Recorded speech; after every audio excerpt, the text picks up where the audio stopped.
পয়গম্বর আহাব্বুল আমালি ইলাল্লাহ,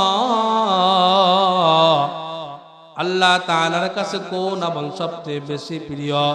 এবার পয়গম্বর বলতেছেন as-salatu লিওয়াক্তিহা, সময় মতন নামাজ আদায় করা, পিতামাতার খেদমত করা, আল্লাহর রাস্তায় জিহাদ করা, এটা আল্লাহ তাআলার কাছে প্রিয় আমল।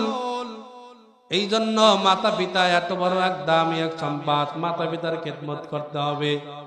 আর এক সাহাবী এসে বলতেছেন, ওগো পয়গম্বর, আমি সব থেকে ভালো ব্যবহার কার সঙ্গে করব? বলেন, তুমি তোমার মায়ের সাথে, উম্মুকে তোমার মায়ের সাথে। এবার কিছুক্ষণ বার আবার বললেন, ওগো পয়গম্বর, তারপর কে? নবী তো বললেন, উম্মুকে তোমার মা। তৃতীয়বার আবার বললেন, ওগো পয়গম্বর, এরপর কে? নবী তো বললেন, উম্মুকে তোমার মা। চতুর্থবার বললেন, এরপর কে? চতুর্থবার বললেন, তোমার পিতা। তিনবার কেন বললেন? মুসলমান ইমানদার আল্লাহর গোলাম, মা এমন তিনটা কষ্ট সহ্য করে যা দুনিয়ার কোনো বাবা করে না।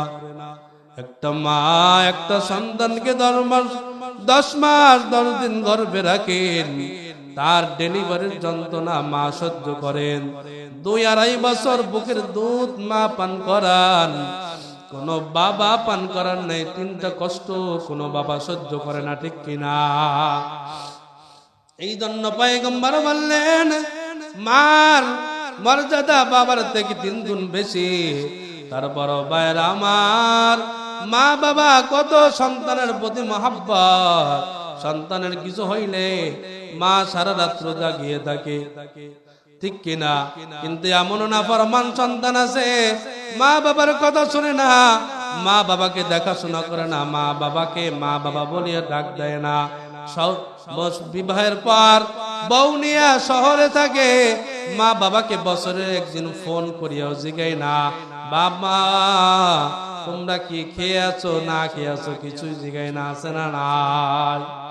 একটা সন্তান যদি বাবা মার আগে মারা যায়, তাহলে মা বাবার কোলে চিরিয়া যায়। মুফাসসিরিন ইকরাম বলেন, কোন সন্তান যদি মা বাবার আগে মারা যায়, তাহলে মা বাবার জন্য ওই সন্তানকে গোসল করানো, দাফন করানো, জানাজা পড়ানো, এটা জায়েজ আছে। আর এটা বাবা পারেও। সন্তান জন্মগ্রহণ করার পর যদি মারা যায়, বাবা সন্তানকে গোসল